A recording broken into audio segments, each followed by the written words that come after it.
Ladies and gentlemen, I will be doing a presentation based on communication research, and our study topic is mobile phones as a supplementary academic information resource for college students in Malaysia.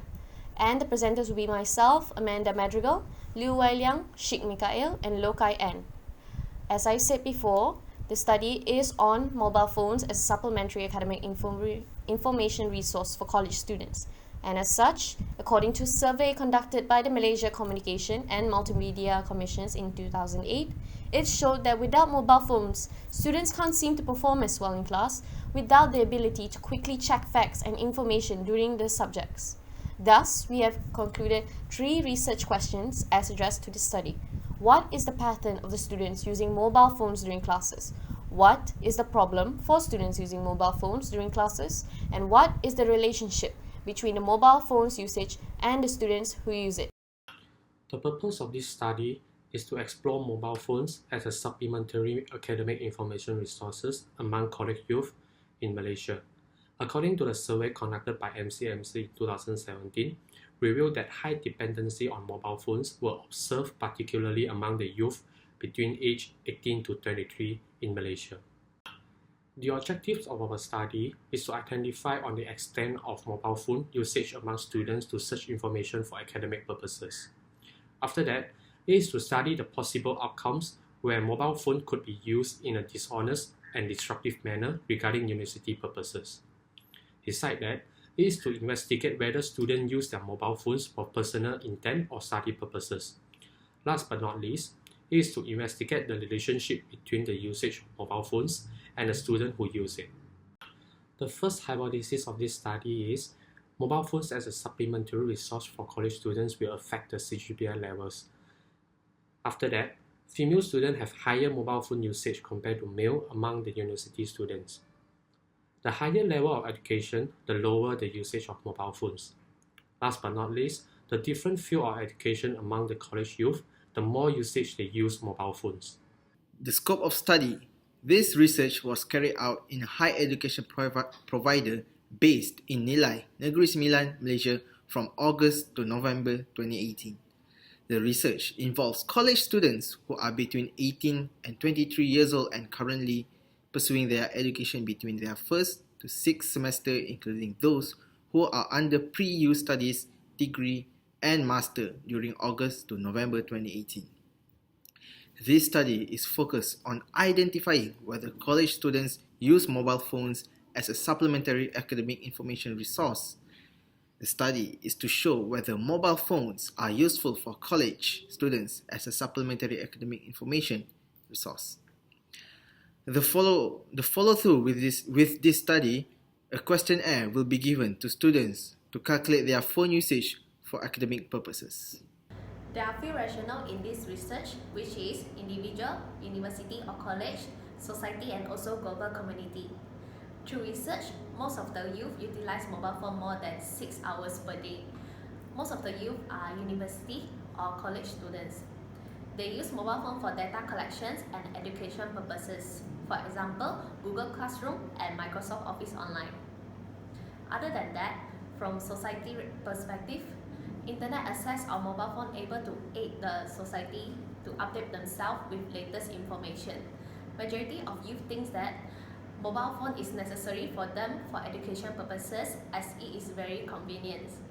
They can discuss assignment through social apps like WhatsApp or FaceTime. A literature review is the content of an insightful paper which includes the knowledge together with substantive discoveries, as well as hypothetical and methodological contribution for a particular title. A literature should have 4 main objectives, which is survey, synthesis, critically analysis, and demonstrates. Ebooks also have contributed many materials for our research paper. We've also concluded 2 frameworks, one conceptual and one theoretical. So based on the table given, we have concluded that based on mobile phones as a supplementary academic information resource, for conceptual framework, we have CGPA level, level of education, gender, and field of education. Theoretical framework, as shown below, is mobile phone usage connected to university students, connected to three topics, which is gender, education, and age. As such, we also have two theories. Media dependency theory, which dictates that society is degree of structural stability varies with audience, degree of dependency on media information varies, as well as effects, cognitive, affective, behavioral. As well, same goes for media, which is number on and centrality of info function varies towards the audience, degree of dependency on media information varies, and effects, cognitive, affective, and behavioral. And this goes through a loop, repeating all over again. And we have the mobile learning theory, which is the mobility of technology, the mobility of learning, and the mobility of the learner. For our methodology, quantitative research is most suitable as it's easier to conduct survey among the respondents. Through quantitative research, we are able to avoid inaccurate answer from respondents. So our result will be more accurate. However, it's also hard to control the respondent as they might be given different response, so it will be hard to evaluate. As I mentioned, research design that we are using for this research is quantitative research. Measuring instrument will be Likert scale as most of the questions are rating questions. SPSS will be used for data analysis after all the data being collected. Survey research is about the gathering of information achieved by asking individuals a number of questions, either face-to-face, on paper, by phone, or on the web. It is normally used to understand the point of view, convictions, and feelings of specific gatherings of peoples, every now and again decided for statistic inspecting. This survey is not only done by Inti International University students, but also students from other campuses as well, to gather more accurate results. 30 questionnaires were handed out to the students as our research paper. For online survey, we have prepared Google Docs for data collection. For sampling frame, we are using random sampling and systematic sampling. Random sampling, in this procedure, every individual from the populace has an equivalent possibility of being chosen as subject. The whole procedure of examining is done in a solitary advance, with each subject chosen autonomously of alternate individuals from the population. Systematic sampling is a measurable technique including the choice of components from an arranged testing outline.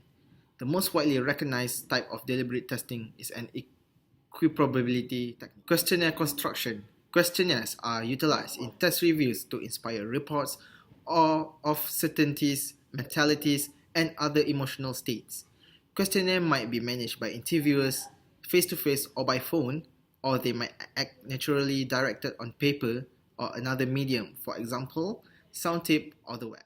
The measurement that we're using in section A for our questionnaire are closer-ended question, while in section B to section E, we are using ordinal measure Likert scale to measure each of our objectives.